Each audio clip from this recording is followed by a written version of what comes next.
Good evening, Crime Talk aficionados. My name is Scott Reich, and this is Crime Talk, and it's Tuesday, so that means it's time for our Tuesday Night Live. Excuse me, I was eating some Cheetos there, and I looked like I had red orange lips there or something. Sorry about that. Sorry about running late as well. I was on a call that went a little longer. I couldn't get off, so thank you for your patience. Thanks for joining us.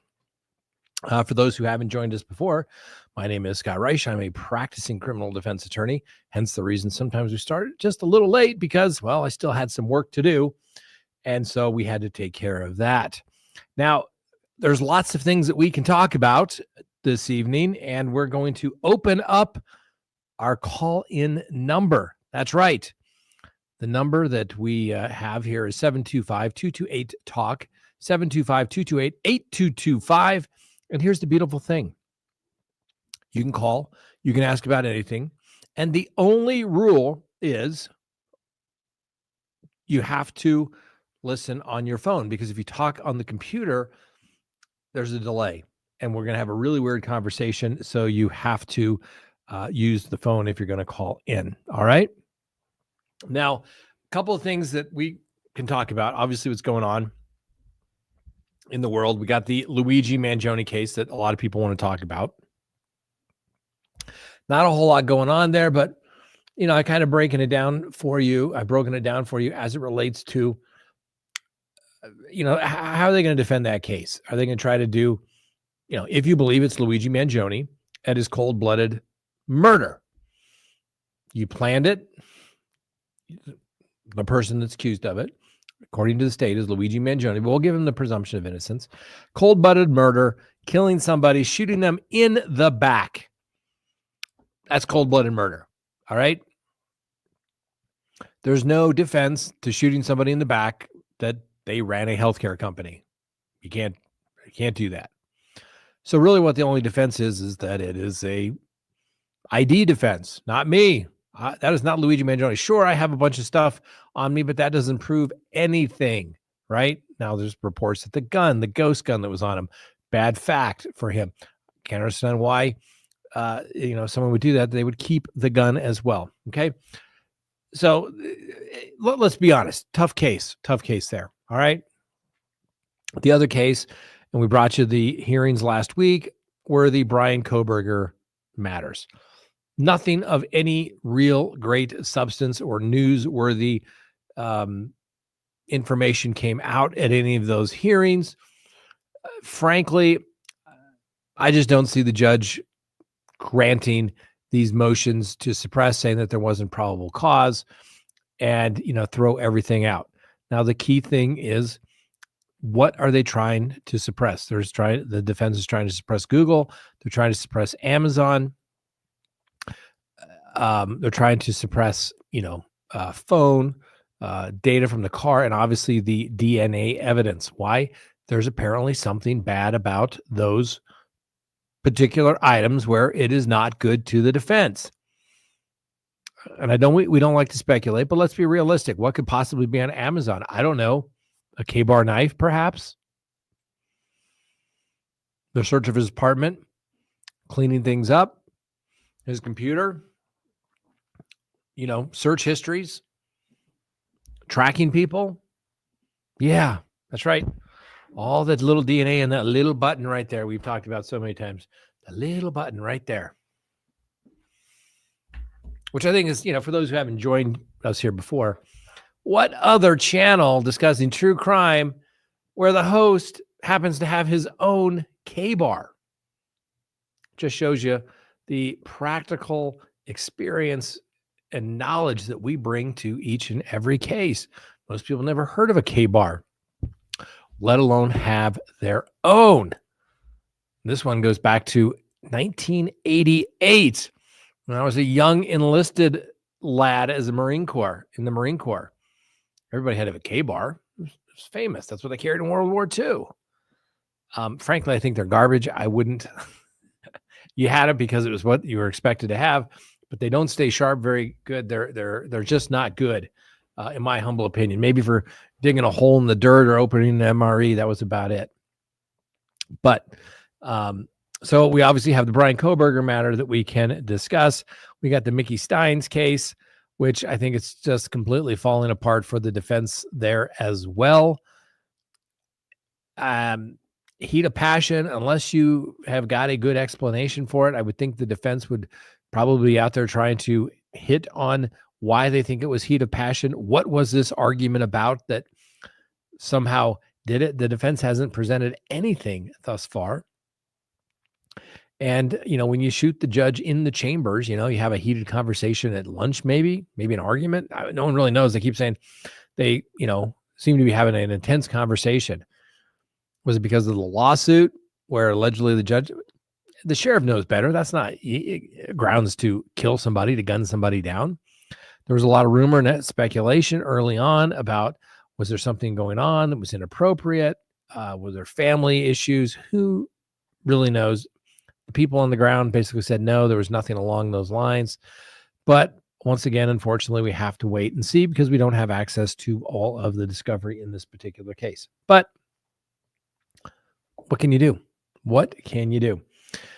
We can talk about that. And another thing I'd like to talk about is there is a scandal that's been brewing here in the state of Colorado for some time. And that is in regards to the DNA scandal that we've had at the Colorado Bureau of Investigations and their lab tech that testified by the name of Yvonne Woods. She was with the Colorado Bureau of Investigation in their DNA section for like 28 years. And she's now been charged with one count of cybercrime, where she is looking between 8 and 24 years in prison. Perjury, which carries 2 to 6 years, one count. 48 counts of attempting to influence a public official. And then 52 counts of forgery where she falsified results for DNA. Now, the Colorado legislature has set aside $11 million for not only the investigation, but to distribute to various district attorneys around the state because they anticipate all the retrials. But here's the interesting thing. As I was reading through the affidavit for her arrest warrant, most of the cases are where she falsified samples so she didn't have to do extra work. The disturbing thing is that it was in regards to, most of them were sex assault cases where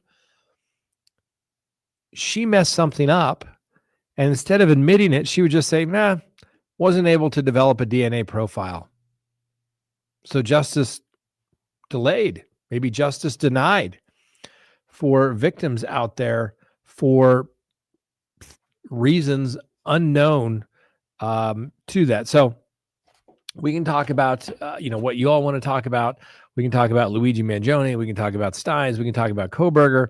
But at some point, I'd like to read at least the beginning of the affidavit, because it's somewhat interesting where she basically knew the gig was up, and it was an intern. It was an intern doing work at the Colorado Bureau of Investigation that said, hey, something's not right here. And then they went back and talked to people. Well, yeah, she asked me to do some things, but she was kind of in charge. It's not unusual for something like this to take place. But basically, it threw the credibility of the Colorado Bureau of Investigation, specifically as it relates to any kind of DNA results, completely threw it out the window, in my opinion. 30 years. I mean, I've cross-examined Missy Woods. I have had her in numerous cases over the years. And she would sit up there and she was very smug. And, how dare you question me in any way? How dare you question my methodology? And apparently, all those people question it, where everybody poo-pooed it. Prosecutors, people in her chain of command that were supposed to be reviewing her work, gave her the presumption that she did everything correct. How dare you mess with anybody? How dare you question the great Missy Woods? Now, obviously, she's entitled to the presumption of innocence, but when you read the affidavit, when I read parts of it, she makes some admissions, although she tries to play a little coy. But I think it was interesting that when she got arrested, she had to spend the night in jail because the bond was at $50,000 cash only. And then the judge changed it to a surety bond. And my understanding that she has since bonded out. But there's going to be a lot of cases, and she worked on some very high profile cases over the years. And they often touted the great Missy Woods was working on this case. She's impeccable, beyond reproach. Well, it also turns out maybe she wasn't so impeccable. And guess what? There's going to be a lot of cases that are going to have to be doing a do-over because of the allegations that the prosecution has brought against one of their own. Kind of a sad day for law enforcement indeed. Even much more sad day for the scientists that so many people put their faith and trust in. And you think, well, they're scientists. They don't have a dog in the fight. They just collect the evidence and analyze it, and that's it.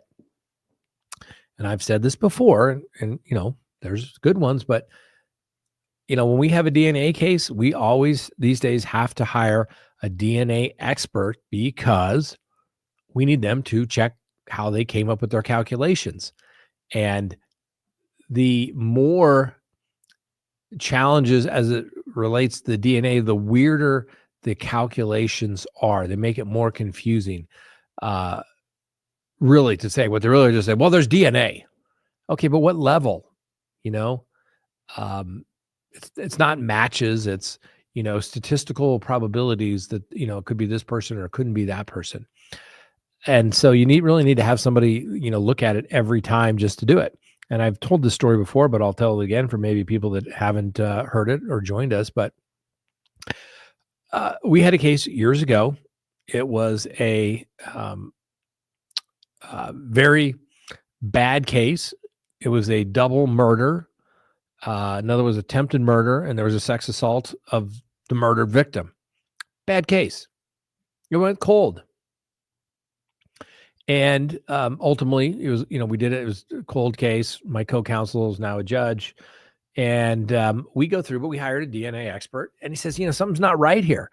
And so we started asking for all of this information from the lab. And the prosecutors, you don't need all that information. Our lab is accredited. Our lab is certified. How dare you question us? How dare you question us? When they say, how dare you question the scientist? How dare you question the science? I'm going to go, okay, but I'm just doing my job. Anyway, we asked the judge, and he's like, no, you're not entitled to any of that stuff. What do you know? You're just a little defense attorney. Move along. And so we go to trial, and we try to cross-examine. The judge shuts us down, on some of those issues as it related to some abnormalities in the DNA process and some questions and things like that. And of course they say, it means nothing. You don't know what you're talking about. Defense attorney, sit down. I am the scientist. I am the one that has calculated the math. How dare you question me? And I swear to God, like 5 years later, the great lab that had all its accreditations and all its certifications. Well, somebody comes back and actually does an audit of the great lab with all its certifications. And how dare you? We're the highest standards everywhere. Well, apparently somebody did an audit of them and said, ooh, that lab, that test of this case and a couple of others, yeah, there's some problems with it. Apparently there was some contamination in the samples because there was DNA from some of the lab people in our sample, in our mixture. So it completely messed everything up. So, of course, you get the letter. Oh, my gosh. Oh, we're so sorry. But it looks like there may have been some issues with the lab, blah, blah, blah. So I throw that out it's anecdotal. Yes, most labs, I think they try to be very, very careful. They try to do it right. I like to believe that is the case, right? But still, check, trust, but verify.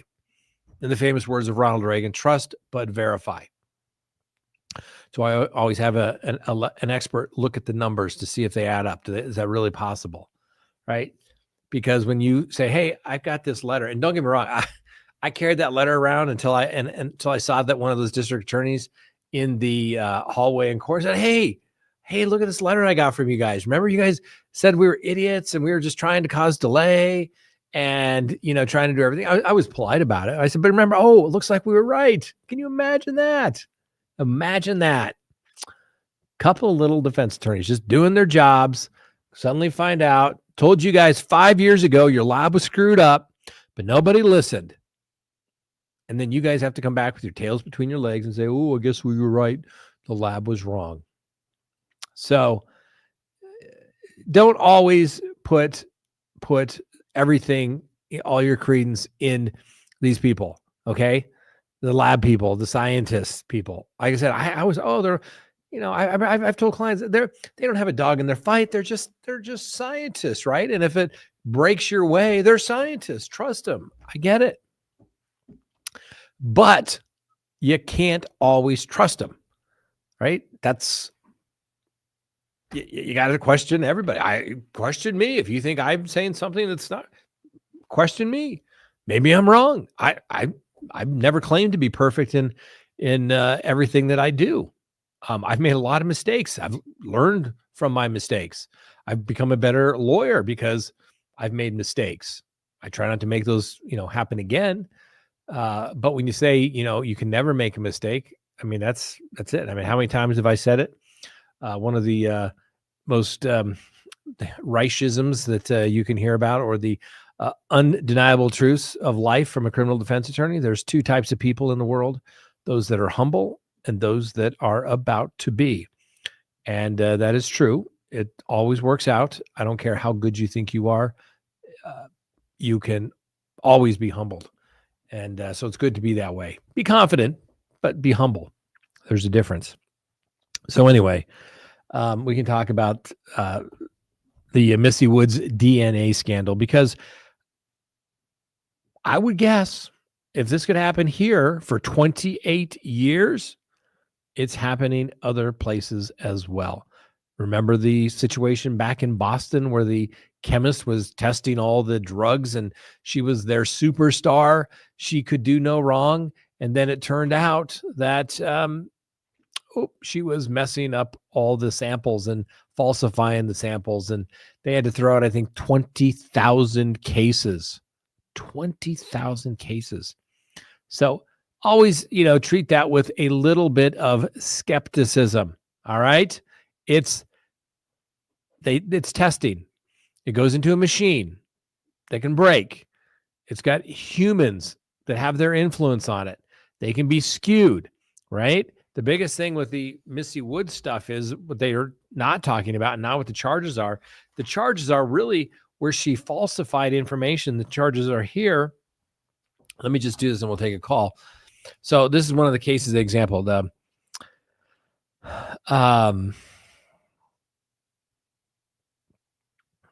Here it is. So this is the bulk of it, basically, where she did shoddy work and now justice is going to be denied to rape victims. All right. They got burglary cases, arson cases. Let me see the one here. And just for people who want to care, this is page 25 of the affidavit for arrest warrants. This case going back to 2017. Denver police detectives, names are redacted, requested DNA analysis on items of evidence in reference to a sexual assault case. CBI, Colorado Bureau of Investigation, created a case number to document their work on the case. While analyzing CBI item number 1.4.1, DNA analyst Missy Woods altered the small amount of autosomal quant value from 0.07926798 to 0.792658031, which altered the human to male ratio from 1 to 11 to 1 to 113. This change concealed analyst Wood's obligation to amplify the sample, which could have resulted in the development of a DNA sample. Analyst Woods authorized a report dated June 19th of 2017, in which she falsely reported that due to the ratio of human to male DNA, no analysis was performed. And this report was provided to a detective. That's one of the charges as it relates to the DNA value, because she got lazy, didn't want to do it. Here's another one. Thornton police detectives blank requested a DNA analysis on the item of evidence in reference to a sexual assault case. CBI created a case number to document their work on this case. While analyzing CBI items number 1.10.1, DNA analyst Missy Woods deleted the male quant value instead of amplifying the sample, which could have resulted in a DNA profile. In addition, analyst Woods altered the small autosomal target value for reagent blank Q3 from 0.002591 to 0.00116, and the large autosomal CT value for reagent blank Q3 from 36.483646392822 to undetermined. Analyst Woods authorized a report dated May 11, 2017, in which she falsely reported that the male DNA was not detected in item 1.10. And there's so many of those. And the reason why they are charging these is because these are going to be easy to prove versus them also having to fall on their sword, where she created numbers where it potentially looks like, according to some of the reports that came out early on, that a lot of cases are going to have to be redone because there was some concern that maybe she altered the numbers to skew in favor of the defendant that they were looking at. Because remember, these analysts don't work in a complete, vacuum dome of information. They get notes from the lead detective normally and say, hey, here's the facts of our case, quick synopsis. These are the items that we want to test. This is the person what we believe is the suspect. Maybe we have a known DNA sample or we don't, or we can get it through the CODIS system. But take a look at it. All right. They're part of the team. They're trying to get solve that case. It's going to be the big case that everybody's going to solve. So you have to remember, like I said, these people get excited too. They want to bring justice to people, right? But you can't skew the DNA to get the results you want. It's kind of like the judge skewing the facts to a case to get the result that he wants.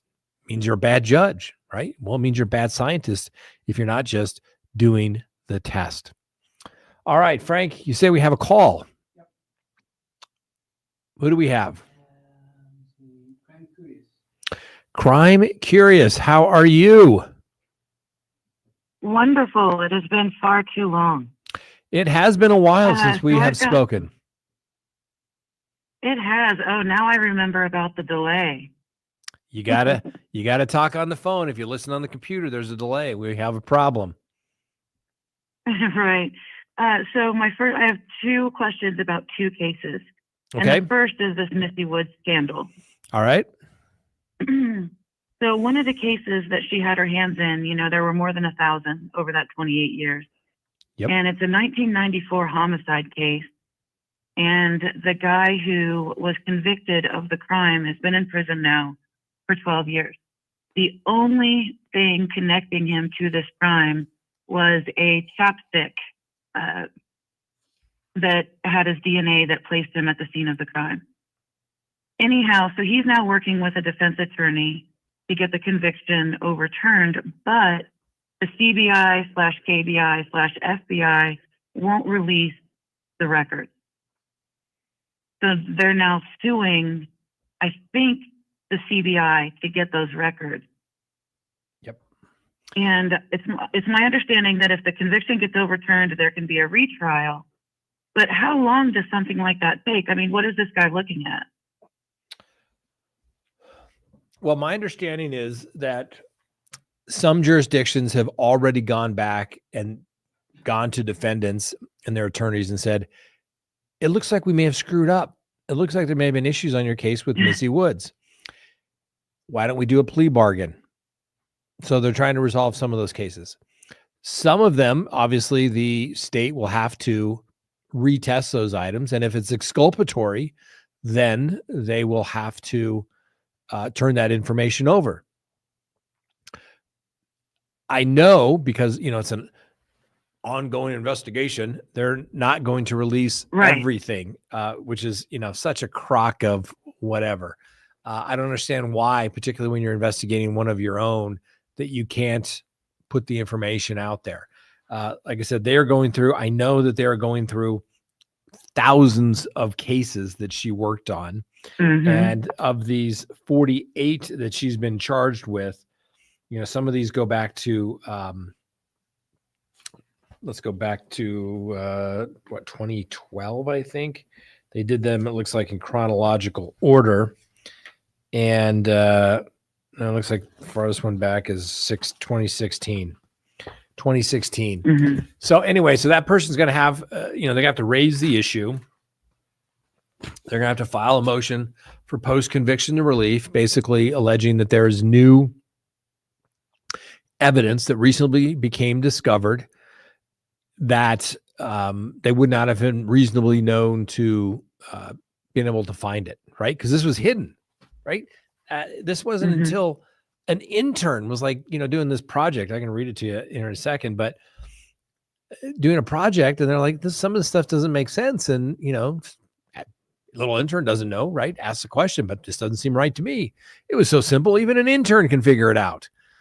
And then the CBI had to do something very embarrassing, right? They put Missy Woods on administrative leave, all that good stuff. But anyway, so your attorney, or you're the person that this other case, they're gonna have to file it. They're gonna have to, get in front of a judge to get relief. You got to get past a couple of hurdles. Most cases, unless it's murder or some sort of life sentence type case, you only got 3 years to file your 35C from the date of the final conviction. And just for general purpose, we're talking about Colorado. So then you have to show excusable neglect, which would probably get around that hurdle in this, because how would you have been aware of this up until it was discovered? Because apparently she hid it, then nobody caught it, so to speak. Then you have to get a hearing. The judge is going to have to say, then you're going to have to determine, would it have made a difference, right? So post-conviction relief is interesting because you have to show, one, that the attorney that handled the case was ineffective, where he fell below the standard of a reasonable criminal defense attorney, right? Well, he probably didn't. He probably consulted with an expert, cross-examined on it, tried to raise red flags with it, what have you. But obviously this is new information that would not have been available. So it's more along the lines of newly discovered evidence that he could not have reasonably discovered. Of course, the prosecution would probably argue, well, his expert was really, inefficient, or, should have known this, or, you would think the prosecution would do the right thing and say, if it came down to the DNA on, a chapstick cap or something along those lines, we do the right thing, maybe give the guy a retrial, or, try to cut a deal and resolve the case so you don't have to put the victim through that again. Right. But then a judge has to say, look, okay, whether either the attorney was ineffective or it's newly discovered evidence. And then the judge had to decide, would it have changed? Would there have been a reasonably likelihood that it would have changed the outcome of the trial? Okay. Because that's what people get hung up on. They're like, well, there's new evidence. Okay, well, what is it? Well, they're recanting. The question is, would it have changed the outcome of the trial? You read a lot of, appellate decisions, and they're like, yeah, although there was error, it was harmless in light of the overwhelming evidence of guilt against the defendant. So they'll say, yeah, it was error, but this. So the judge could look at it and say, well, although, it could be the judge that presided over the case that hears the case. And he says, I remember this case. And I remember there was this DNA evidence. But in light of everything else, it wasn't enough to warrant a new trial because it wouldn't have changed the outcome. And that's where 35Cs really get frustrating and hard, is because if you do them, one, you got to throw an attorney under the bus, and sometimes they deserve it. Right. And two, you got to be able to show that it would have, likelihood that it would have changed the outcome. And most judges say it wouldn't have made a difference. Does that answer your question? It does. I appreciate you so much. I mean, it's confusing, and she's got 102 or 104 charges, and it's just amazing that this happened over such a long span of time and it went unchecked. Completely unchecked. They just, she was their rock star. Don't question Missy. Right. She's great. We're going to give her all the tough cases. And like I said, there could be more charges. Now, understand, if the prosecution knows about all these cases, they have a duty to bring them all, but they also get to charge the cases. These were mostly cases where they charged him, where she fudged the numbers, or, basically came up with the result that there was no DNA sample that could be created. And therefore, maybe the bad guy got away. I mean, the people that should really be upset about this are the victim advocates, the advocates for sexual assault victims, for any victims, right? Obviously, we want DNA to clear innocent people, but we also want it to use it to get the bad guy off the street, right? That's just good public policy. That's good science. That's good police work. But if you're fudging the numbers... In so many cases, it appears... Oh, sorry. No, go ahead. In so many cases, it appears that she's actually creating victims. I mean, DNA is... She's using DNA to create victims of her. Yeah. Yeah. And it's crazy. So if you don't mind, I'll read some of this. All right. This is the affidavit for the arrest warrant, and I'll kind of go through it quickly, but I think it's so interesting. It says, the foregoing offenses alleged were committed of this affiant's own personal knowledge, information gleaned from other officers, investigators, as a result of the conversations with persons named herein. All right. So they list the charges. He's a police officer, all that stuff. It says, in November of 2023, the South Dakota Division of Criminal Investigations received an official request from the Colorado Bureau of Investigations to conduct a criminal investigation into anomalies, missing data located in the work conducted by former CBI forensic laboratory scientist Yvonne Missy Woods. Missy Woods goes by Missy and will be referred to throughout the affidavit. The South Dakota special agents, Palmer and George, were assigned to the primary investigation and are certified law enforcement officers and work with the South Dakota counterpart to CBI. Anyway, so November 16th, the special agents from South Dakota, from the lab, as well as a director, Krista Fryer, conducted a telephone interview with Lisa Yoshida of CBI for the Arvada CBI laboratory. Director Yoshida explained to the investigators team that around September 2023, a CBI intern, name redacted, was at the CBI forensic lab. The project involved reviewing quantification data in vestibular swabs. While reviewing data with the CBI, the scientists' workbooks noticed that specific data was missing and brought this to the attention of the CBI forensic lab management. Dr. Yoshida stated the case involving the missing data was completed by CBI scientist Missy Woods. Once they were made aware of the information, they launched an internal investigation and began reviewing all of Woods' DNA cases. Director Yoshida advised several more instances of deleted and/or altered data were located within Woods' DNA notebooks. Director Yoshida advised the majority of the deleted and/or altered data was primarily in low-level DNA samples.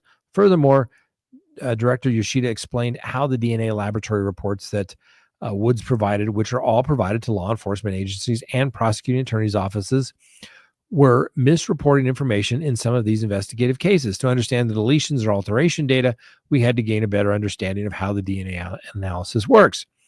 It says identifying blood fluids, blood semen, saliva, and examination screening items.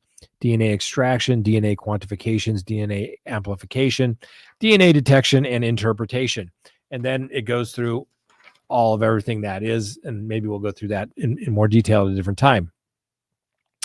Anyway, it says all DNA samples follow these same steps. DNA testing is human specific, meaning the testing chemicals used only detect human DNA and will not react to other types of DNA.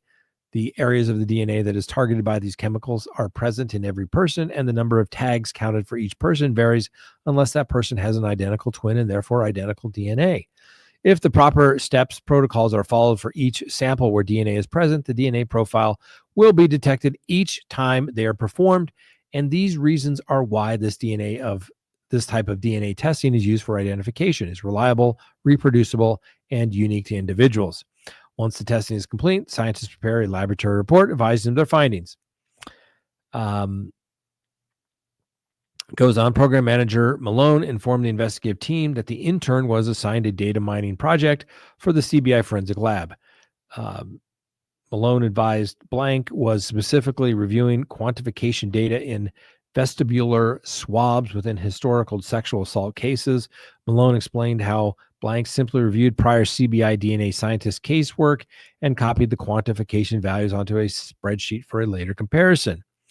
PM Malone advised in September 2023 she was contacted by CBI DNA technical leader Jamie Walsh regarding an issue intern blank observed while working on the data mining project. Blank located a particular sample where the male cycle threshold value was noted, but there was no male quantification value listed. PM Malone further advised that there cannot be a male cycle threshold value without a quantification value. The specific sample in question was identified as being processed by DNA analyst Missy Woods. Malone advised they contacted the manufacturer of the equipment they utilized for the testing and confirmed it is not possible to have a CT value without an associated quantification value or vice versa. PM Malone advised the specific samples missing the quantification value was processed by analyst Woods in 2018. After ruling out the possibility of an instrument quantification kit error, an examination was conducted into the DNA workbooks belonging to analyst Woods surrounding the same time frame. They explained how the CT and quantification values are results and provided directly from the instruments and copied directly into the Excel workbook. Goes on, PM Malone and their team identified multiple discrepancies within analyst Woods' DNA workbooks. Those discrepancies included reagent blanks. PM Malone explained a reagent blank is something created in all types of DNA extractions and is a similar part of their quality control process. These reagent blank is utilized to determine the amount of contamination throughout the entire DNA analysis process. The same reagent blank is used from extraction to quantification to amplification. And once DNA is extracted, it is assigned a quantification value to identify the specific amount of DNA identified. It is then amplified to obtain a DNA profile. And if contamination is identified, a scientist would have to essentially start the process all over to ensure the integrity of the entire process. Specific to reagent blanks, some of analyst Woods' cases were identified as having a CT value listed, but no quantification value identified. The quantification value is based on the CT, so there is a CT value and no quantification value. It had to be manually deleted. Somewhat similar cases were identified as having a quantification value with no CT value and blah, blah, blah, blah, blah. Then the altering of the reagent quantification value. There were several instances observed where analyst Woods manipulated data by lowering the quantification value to make it appear that either no DNA were present or the amount of DNA located was too minimal to be amplified. There were also instances in which Woods changed the value of the reagent blank to indicate no contamination was found. Rather than documenting and reporting the contamination, analyst Woods manipulated the workbook to appear as though no contamination was present by changing the value to 0 and adding zeros after the decimal to reduce the value and therefore conceal indications that her testing may have been contaminated. Batches of DNA run multiple times through the instrument. Raw data obtained from the instrument indicates analyst Wood reran entire batches of DNA. The purpose of this tactic would be to get a different result that wouldn't require troubleshooting. Analyst Wood did not provide documentation and or notification regarding the rerunning of samples, and it was discovered that values were present when these batches were first run. However, those values were manipulated, changed when the batches was processed through the instrument a second time. Sexual assault DNA samples. Analyst Woods completed the analysis. However, she deleted specific values indicating no male DNA was found within these samples, which was not the case. Deleted values were located within other cases that were processed with the same batch. When the deleted values were reinserted and analyzed, smaller amounts of male DNA were noted in several of the cases. The reports Analyst Wood submitted to agencies and requested DNA testing reflected no male DNA found, when in fact male DNA was present. Anyway, it goes on. I'm baffled. I guess my takeaway from all of this is that the integrity of the data, or even the integrity of the DNA, is directly proportional to the integrity of the scientist, which is, this is going to be, I mean, it already is. This is just an enormous problem. Yeah, it's a case of garbage in, garbage out, right? The old thing. Now, here's what I think is interesting. Now, remember, they're only charged with 102 counts, but 52 are they're actually charging with. But it says over the course of the investigation, CBI identified over 500 affected cases impacted by Yvonne Missy Woods altering electronic data on each. The validity of these cases in question due to the manipulation of data committed by Analyst Woods. The Colorado Bureau investigation provided an estimate of the fiscal costs to the state of Colorado through 2024 due to the misconduct by Ms. Woods on these cases to be $11 million. The estimate is based on the time CBI employees spent addressing the misconduct, state allocated funds for retesting, and district attorney reimbursement and contract forensic services organizational assessments. And then they go on to do that. Wow. The funny thing is, I have already taken I'm sorry. When they interviewed Missy Woods, she really didn't have any whole lot of good explanation. I mean, that's a show in and of itself. I'm sure people don't want me to just read it to them. I can, but it's, she appeared to be coming across as less than truthful. Right. But like I said, this is why I don't care who it is, who's in charge, who's doing it. Question authority. You have to question authority. I'm a big fan of that. You have to question it. I mean, and maybe it's just the way I am. If somebody tells me to go left, I'm going to say, why? Why can't I go right? Is that better? But some people just like, oh my God, it's the government. Their scientists did it. They must be beyond reproach. They are scientists. They get up there and they sit up there with a little case file. May I please refer to my notes, please? Yes, you may. Yes, it looks like I tested this on this date and it came back as this, right? And, you hope they get it right, but that's what it is. So just be careful. Right. Don't take their word on everything. So can I ask a quick question about another case in Colorado? Sure. Real quick. And then we'll move on. Real quick. It's about international extradition. Kimberly Singler down in El Paso County, December of 2023. She fled to the UK. She's just lost the battle she was fighting extradition in London and just lost that battle. She's got 10 days to appeal. I'm just wondering, about how long do you think it will be before she's back in El Paso County?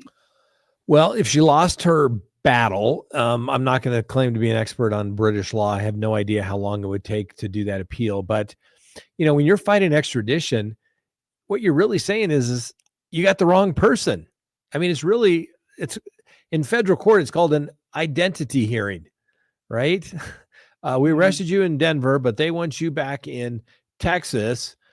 And, they say that you're here and, it's an identity hearing. It's usually a quick deal. And once they establish identity, it's usually rather quick. I understand internationally it gets a little difficult, but I don't know, maybe 6 months. This was a case where she Was it she killed her husband or killed the kids? She killed the kids and tried to blame the husband by faking a burglary during a custody battle. That's right. Yep. Custody battle, killed the kids. Yep.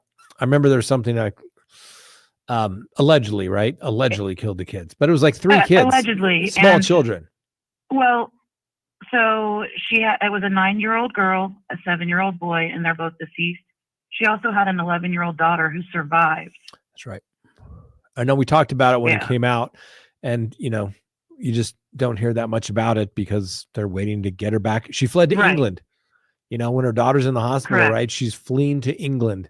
If that doesn't show consciousness of guilt, fighting extradition, if that doesn't show consciousness of guilt, I don't know what does. Well, and I heard that one of the reasons they don't like to send people back to the United States if the death penalty is on the line, which obviously it's not in this case.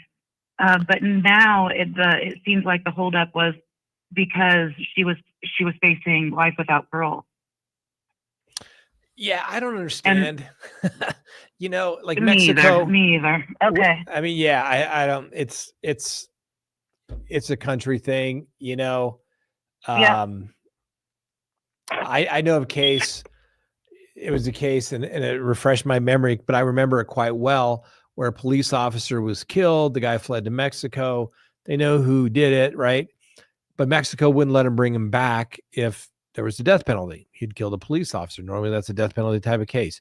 So they had to agree to not go to the death penalty. And this was like early 2000s. And I remember it because it came up recently because the guy just happened to work in the restaurant that was owned by soon to be then mayor, now then governor, then Senator Hickenlooper.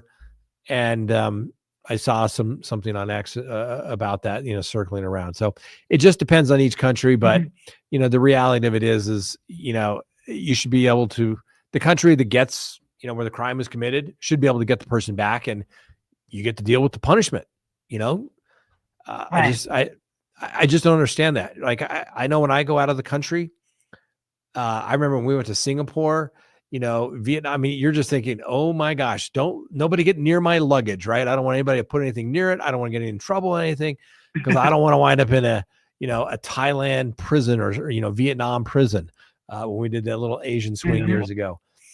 If I fled, I'd be like, they're just expecting you. So, all right, we got another call. I'm going to have to let you go. Thank you. Thank you so much. All right. Bye-bye. All right. Bye.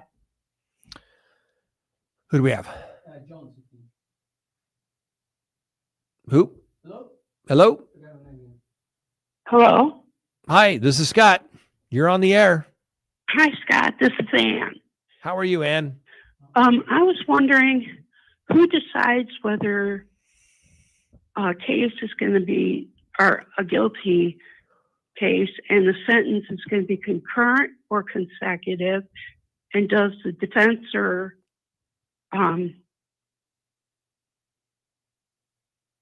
have any input? Well, normally, so for example, if there's going to be a plea bargain, let's say somebody, the classic time when it comes up is they have cases in other jurisdictions, maybe another county in the state, or maybe they're on parole. If there's a plea bargain, you can oftentimes negotiate that the sentence that you're going in front of will be concurrent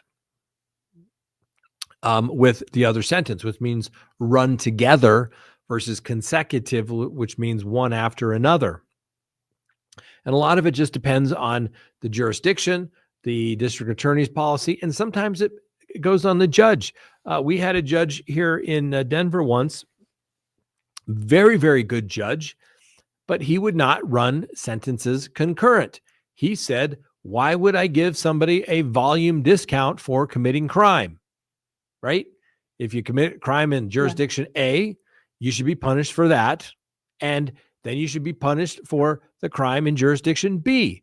Why should you get a discount for committing crime? It's not like you go to Costco and say, I'd like to get to, commit 2 robberies for the price of 1.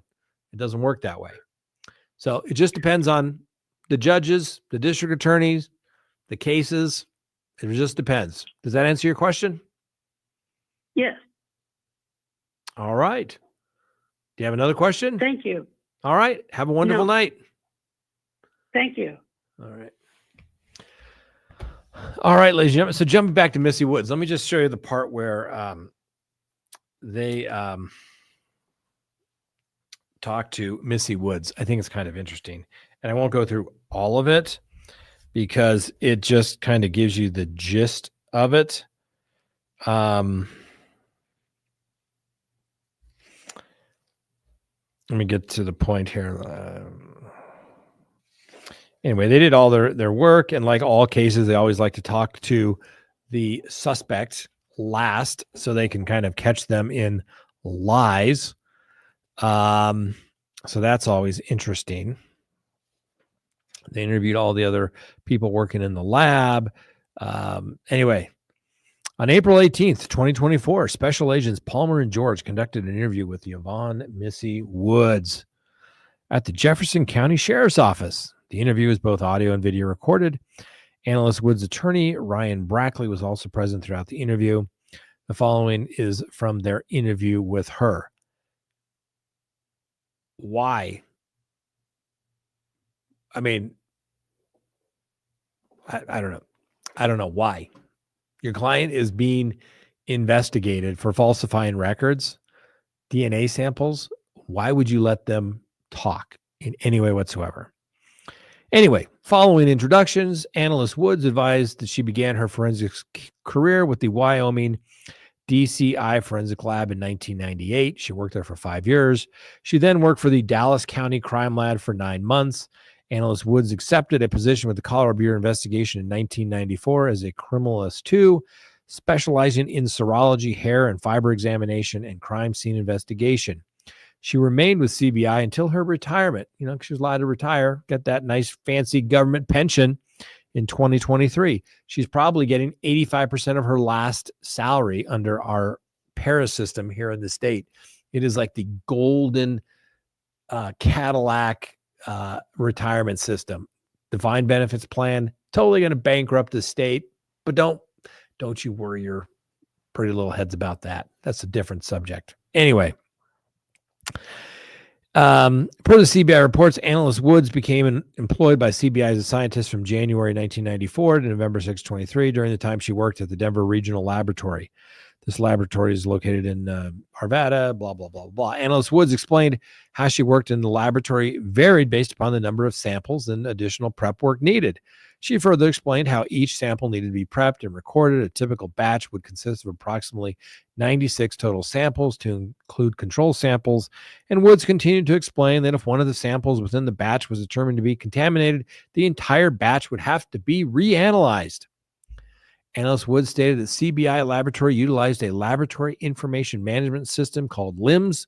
The LIMS created an electronic workbook, an Excel workbook with different tabs and the buttons.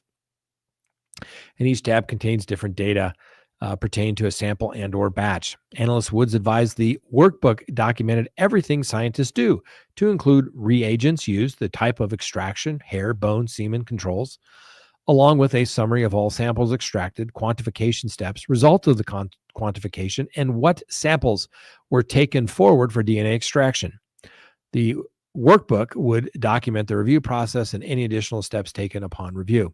She further advised the workbook became more sensitive and discriminating over the years. She stated to the point where you could look at the quintillion results and get an indication of how you're going to proceed. Analyst Woods stated once a batch was run through the instrument, the results were uploaded directly to the workbook. She stated results would undergo both a batch review and overall case review. She says that if Analyst Woods was asked if errors or corrections were often identified during the review process, and she advised the batch review included the interpretation of all the data analyzed. Therefore, the reviewing scientist may request clarification from the original scientist as to why they did or did not do something. She said the reviewer could note corrections needed in the workbook and return to the file to the scientist, or they simply email the scientist and ask why they did what they did. She said notes would ultimately be put into the technical review tab within the workbook. Once corrected, the scientists return the workbook to the original reviewer if available. Some common reasons for batch or case would be returned included noting expired reagent blanks, maintenance not being completed on an instrument, and failing to amplify a sample. She further advised that if the scientist and the reviewer could not agree on the analysis, it would be brought to the attention of the DNA technical leader. Let me jump here. When asked about how she labeled and identified DNA batches she analyzed, Analyst Woods advised she labeled all her batches beginning with the current year, her initials, the number of the batch for the specific year, etc. Let me just jump here. A lot of his background information. Analyst Woods was asked what was her understanding as to why she was provided an interview today. She said she was placed on administrative leave in 2018, referenced an anomaly in a reagent blank on a proficiency test. She said at the time she reviewed her work and was unable to explain why the anomaly occurred.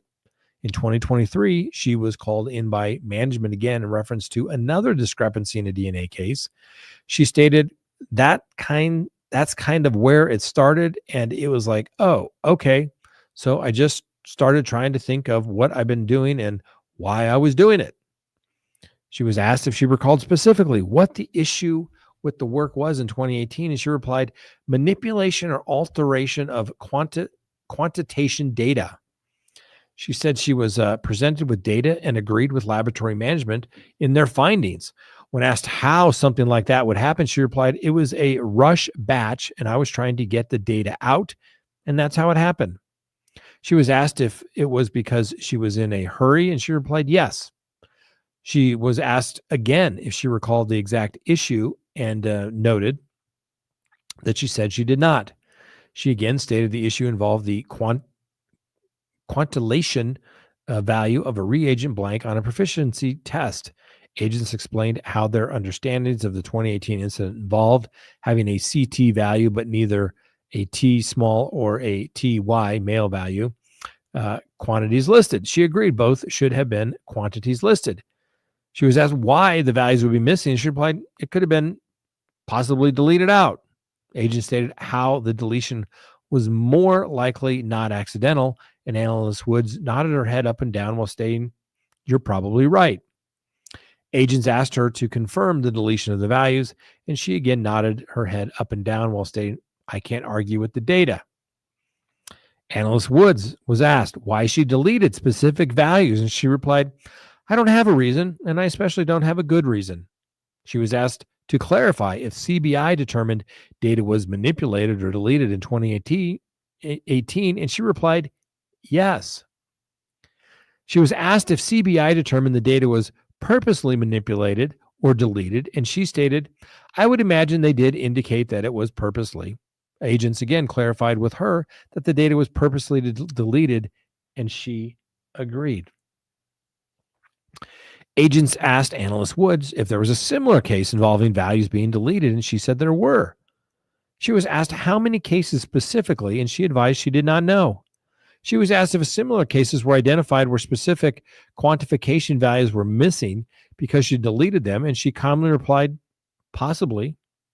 She said she used to cut and paste data onto the spreadsheet to help organize them better. She advised she may have tried to copy data that was too large into a smaller cell, so the data appeared missing. She further stated she was later told she should not have needed to cut and paste anything. She advised that she had been cutting and pasting certain items of data since the inception of the worksheet because that was the way she was taught. She said, so I don't know if there are any intentional.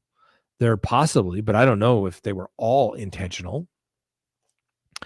Analyst Woods was asked for approximate time frame when she would begin deleting or manipulating specific data, and she could not give one.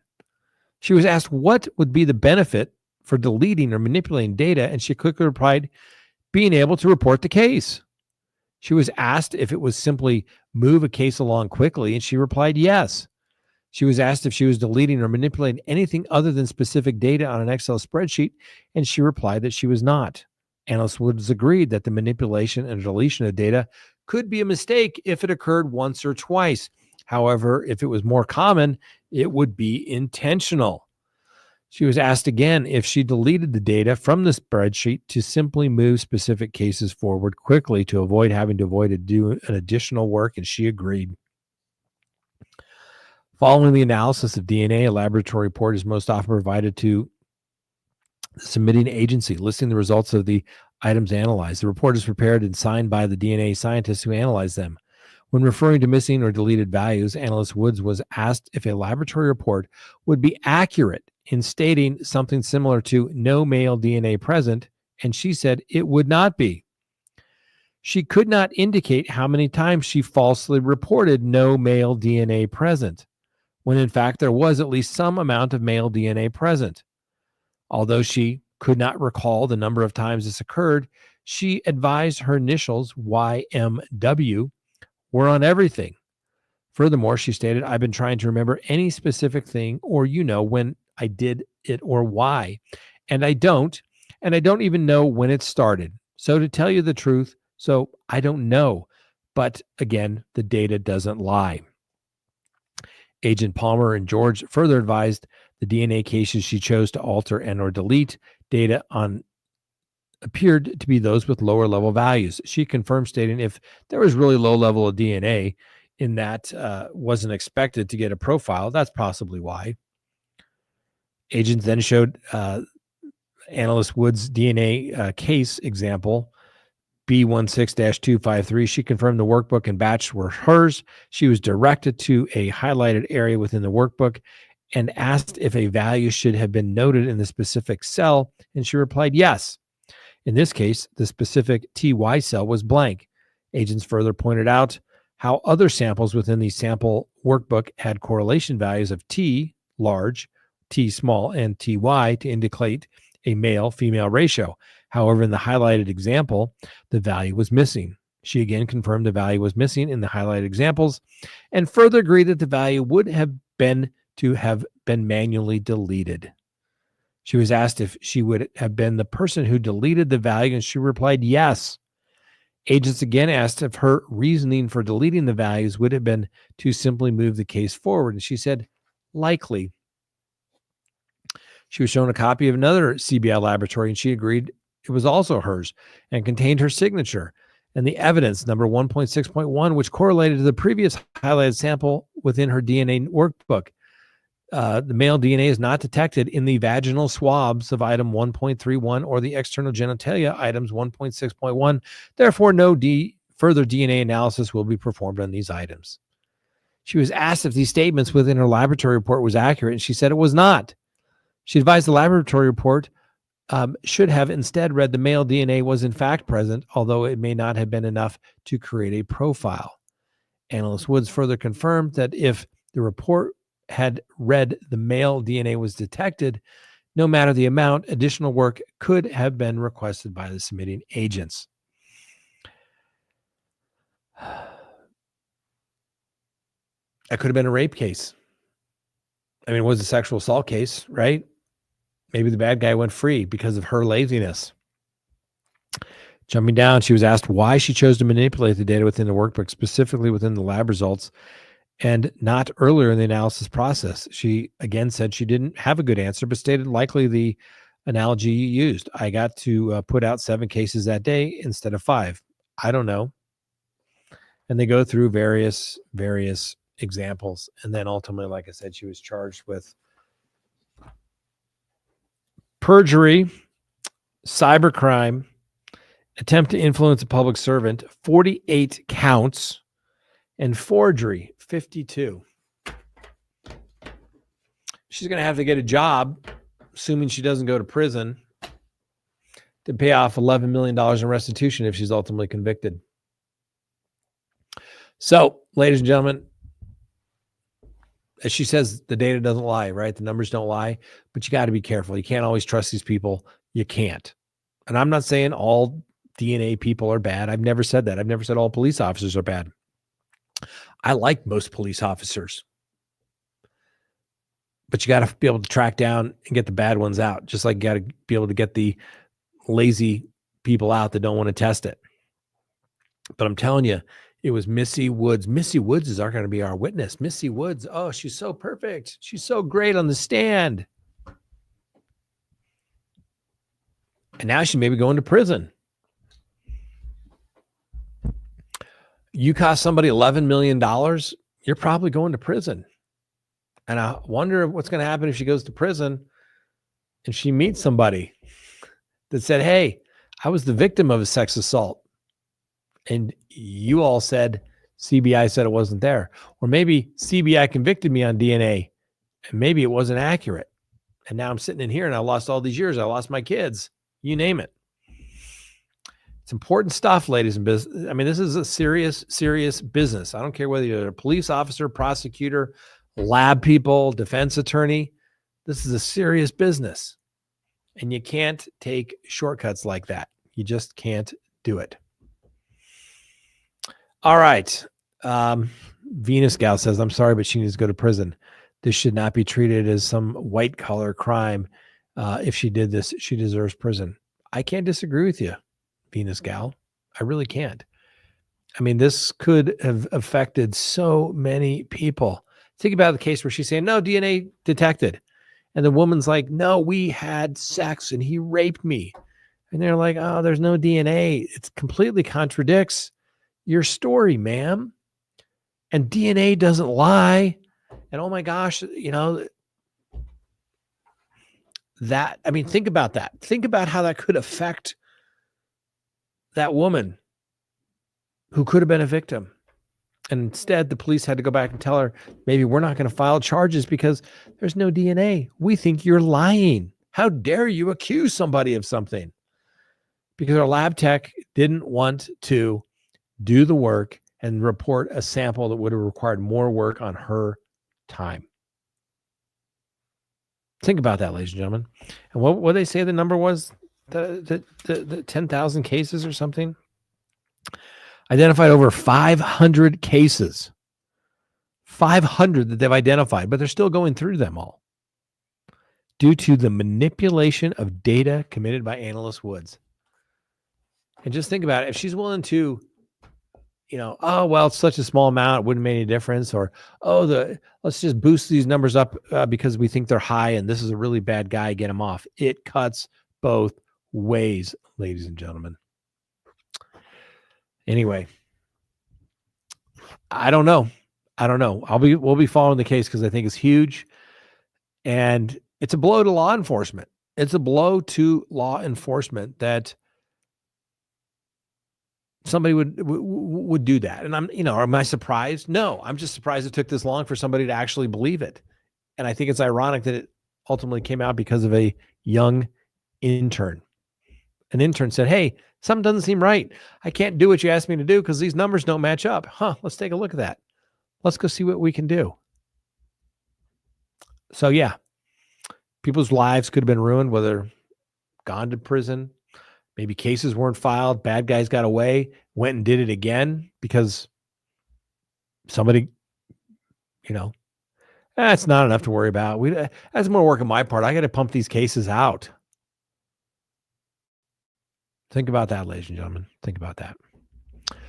All right. That's our live show. Hopefully you enjoyed it. I don't know. Do we have a new sponsor? And anyway, but now we're going to go do our Patreon show. So if you haven't become a Patreon, and I think you can join for $2, you can become a Patreon, get a private show, interact with us. We'll do the call-in line as well. So we're going to go do that in about 5 minutes. So thanks for watching. Thanks for joining us for our live show tonight. And we'll see you on the Patreon show on the other side. And remember, the Constitution matters, ladies and gentlemen. It really does.